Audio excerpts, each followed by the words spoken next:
Welcome, my name is Josh Redden and this is a video showcasing my 15 hours of learning for this art assignment. In starting this assignment, I was reminded that I was never really well known for my artistic abilities. However, I still love watching people create and be artistic. But for this assignment, where I was encouraged to have a go at creating, I thought the best chance I had at enjoying the task was using art forms and work that interested me. With this in mind, I'll show you my journey through 15 hours of learning. My first 5 hours were spent trying to learn the intro to a song on piano. I used the next 5 hours to learn how to draw 3D images. And finally, I learned how to embroider onto a canvas. I have never played the piano, but I was told it was the best instrument to learn to gain a strong understanding of music, so I set out to learn a song on keyboard. However, once obtained the keyboard, I realised I had less than no idea on what to do next. So I went online to learn the way the keys work, where they are located, and how to read some form of music. I wrote each key name using masking tape, much to the annoyance of my very musically capable girlfriend whose keyboard it was that I was borrowing. Although the keyboard didn't look amazing, labelling the keys allowed me to simply identify what key I need to play at any time. This was a simple differentiation that I would be able to implement in my classroom to improve the learning of students just starting out on the keyboard. After labeling the keyboard, I went to the great educator of all, YouTube. I found a video teaching the song King of My Heart by Bethel Worship. The intro tutorial was fast-paced and took some time to decipher. I paused the video multiple times to write down what keys would be in place. I set out to write my own music sheet for the song, which unfortunately lacked a lot of actual musical theory. I practiced with both hands separately to gain confidence. Here's a sample of what I learnt.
After struggling to play the piano for a few hours, I gained a new appreciation for those who have really mastered the skill.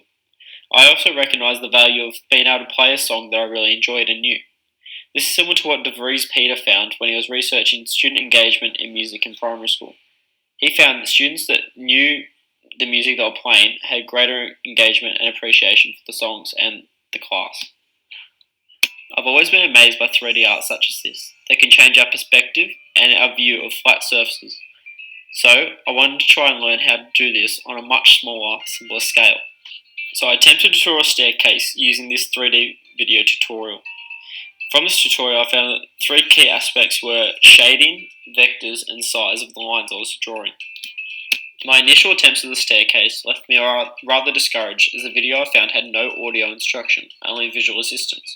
So I practiced multiple staircases until I discovered the size of each line and the distance between each line was crucial to the illusion. This led me to change my technique from freehand to ruler, giving me far better results and made me much more comfortable because I felt I was only drawing lines instead of the daunting concept of creating a piece of art. Once I drew the piece, I began to try and add more depth. To do this, I added shading in the corner of each step and along the wall. To further the illusion of depth, the artist on YouTube used a moist cloth and spread the shaded areas of lead across the page. The result was a more subtle and realistic colouring and darkness to the stairs and walls. After completing the drawing with pencil and pen, I decided it would be important to try and use it on a new medium, so I attempted on the iPad. Today's classrooms are filled with technology, and it is crucial that teachers know how to use this technology effectively and meaningfully to engage students. That is what Hudson P. talks about in his research, stating that it's crucial that all teachers know how to do this. I found using the iPad very beneficial. It got rid of the need for a sharp pencil and instead allowed me to change the size of the lines I would create.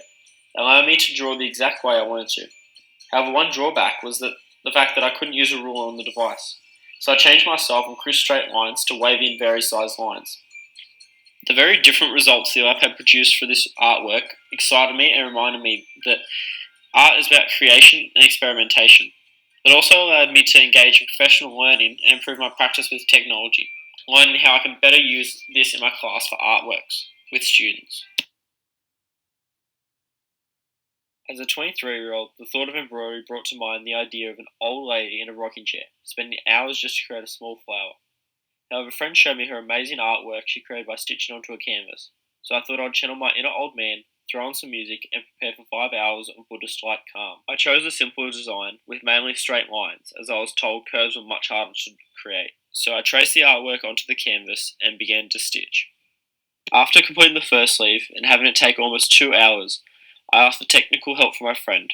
She informed me that instead of piercing the canvas each time I wanted to create a line, instead pre-pierce along the entire work, so I just have to focus on the weaving aspect of the work.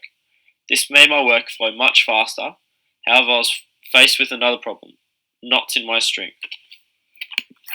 I found that I kept creating knots that appeared impossible to undo, so I again sought help. I was told that I wasn't sufficiently pulling the thread through, and I was using thread that was far too long for the problem to stop. I began using much shorter pieces of string to gain confidence and prevent further knots. I finally found my rhythm and the knot stopped. It took well over the 5 intended hours to finish this artwork, but I thoroughly enjoyed my time, especially learning a new skill and practicing it for an extended period of time. The focus was hard, but well worth the effort. There are many things I learnt from doing this assignment. My love for art was reignited. I discovered new ways that I could differentiate art lessons in my classrooms, and I relearnt new skills, such as embroidery and music. I can't wait to take all that I've learnt into my future classrooms, challenging my students to learn new skills just as I have. Thank you for watching, and I hope you've enjoyed seeing me progress just as much as I have.